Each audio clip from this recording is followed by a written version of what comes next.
সবচেয়ে যে আলোচিত যে কয়েকটি আসন রয়েছে তার মধ্যে রাজধানীর ঢাকা ৬ আসন হচ্ছে অন্যতম আলোচিত।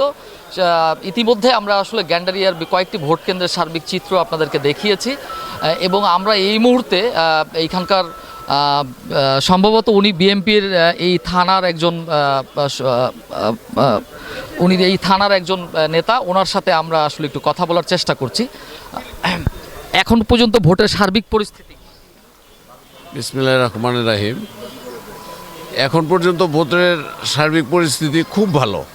কোনো ধরনের বিশৃঙ্খলা এখানে হয় নাই।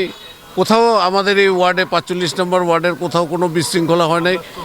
খুব সুন্দরভাবে ফজর নামাজের পরে মানুষ আইসা লাইনে দাঁড়াইছে সুষ্ঠুভাবে এবং কোনো প্রভাবিত না, কোনো না, সুন্দরভাবে এখানে ভোট হচ্ছে। প্রশাসন কি নিরপেক্ষ ভূমিকা পালন করছে কিনা? প্রশাসন ১০০% নিরপেক্ষ ভূমিকা পালন করছে এবং আমরা প্রশাসনকে সার্বিক সহযোগিতা করতেছি। আপনাদের প্রতিদ্বন্দ্বী যেই প্রার্থী, ধরেন সেই প্রার্থীদের কোনো কর্মী বা সমর্থকের পক্ষ থেকে কোনো ধরনের এখন পর্যন্ত কোনো উস্কানি বা কোনো বিশৃঙ্খলা কখনো কিছু হয়েছে কিনা? না, এই ধরনের কোনো অপ্রীতিকর ঘটনা বা অনাকাঙ্ক্ষিত কোনো ঘটনা এই পর্যন্ত হয়নি। তার মানে কি আপনারা আসলে আন্তরিকভাবে একে অপরকে মিলেমিশে এই ভোট উৎসব পালন করছেন, বিষয়টা এরকম? আমাদের তরফ থেকে কোনো আন্তরিকতার অভাব নাই। আমরা সাধারণ মানুষকে নিয়ে সুন্দরভাবে নিরপেক্ষভাবে আমরা ভোট উদযাপন। জয়ের ব্যাপারে কতটুকু আশাবাদী? জয়ের ব্যাপারে আমরা ১০০% আশাবাদী। যেহেতু আপনাদের তরুণ প্রার্থী, রাজধানীর একজন আলোচিত প্রার্থী, ঢাকা ৬ আসন, কতটুকু আশাবাদী বা কি পরিমাণ ভোট পেয়ে আপনারা জয়ী হবেন বলে আপনাদের ধারণা? আমাদের প্রার্থী ওনায় একদম স্বচ্ছ এবং সুন্দর প্রার্থী। ওনায় ইশরাক হোসেন, ওনার কোনো কালিমা নাই। আমরা সর্বপ্রথম ওনাকে নিয়ে গর্ববোধ করি যে আমাদের এই প্রার্থী একদম পরিচ্ছন্ন প্রার্থী। ওনার কোনো ব্যাপারে ওনার কোনো ত্রুটি বা কোনো বদনাম নাই। অতীতে যেই ভোটগুলো হয়েছিল সেই ভোটের যেই চিত্রগুলো থাকতো, এইবারের ভোটদানের সেই চিত্রটা কতটুকু পার্থক্য মনে হচ্ছে বা সাধারণ মানুষ কিভাবে গ্রহণ করেছে? অতীতের যে ভোট হয়েছে আমরা তো আসলে ভোট দিতে পারি নাই।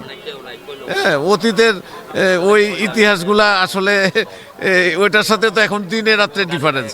আপনারা তো নিজেই দেখতে পাচ্ছেন উৎসব মুখরভাবে মানুষ ভোট দিতেছে। যারা ভোটার স্লিপ পায় নাই এখান থেকে স্লিপ নিতেছে। আমরা সহযোগিতা করতেছি ইনশাল্লাহ। অতীতের সাথে বর্তমানে কোনো মিল নাই। দেশের তরুণ রেকর্ড সংখ্যক ভোটার, আপনারা কোনটা আশাবাদী যে তরুণদের রায় কি আপনাদের পক্ষে যাবে কিনা? ইনশাল্লাহ আমরা ১০০% আশাবাদী। আমাদের দেশনায়ক তারেক রহমান সাহেব যেই ধরনের কথা বলে, এটা সমাজে খুব গ্রহণযোগ্য এবং সবাই ওনার কাছে খুব আশাবাদী। এই দেশটা পরিচালনা করার জন্য ওনাই একমাত্র যোগ্য। এই দেশ পরিচালনা করার জন্য ওনাই একমাত্র যোগ্য নেতা। আপনি কি বিএনপির স্থানীয় কোনো পদে আছেন? আমি বিএনপির থানা পর্যায়ের গ্যান্ডারিয়া থানায় আছি। ধন্যবাদ আপনাকে। দর্শক, আমরা কথা বলছিলাম আসলে গ্যান্ডারিয়া থানা বিএনপির একজন প্রবীণ নেতার সঙ্গে। উনি আমাদেরকে যেটা জানালেন আসলে ভোটের সার্বিক চিত্র খুবই সুন্দর বা কোনো ধরনের বিশৃঙ্খলা এবং প্রশাসনের পক্ষ থেকে কোনো ধরনের অসহযোগিতা এখন পর্যন্ত তারা পায়নি এবং দেশের যেই তরুণ ভোটারদের বিশাল একটা অংশ তাদের পক্ষে রায় দিবে বলে তিনি আশা করছেন এবং ভোট অবাধ, সুষ্ঠু, নিরপেক্ষ হলে তাদের জয়ও নিশ্চিত হবে, এমনটাই আমাদেরকে জানাচ্ছিলেন গ্যান্ডারিয়া থানার একজন প্রবীণ নেতা। আমরা আমাদের পরবর্তী আপডেটের জন্য আমাদের সঙ্গেই থাকুন। ধন্যবাদ।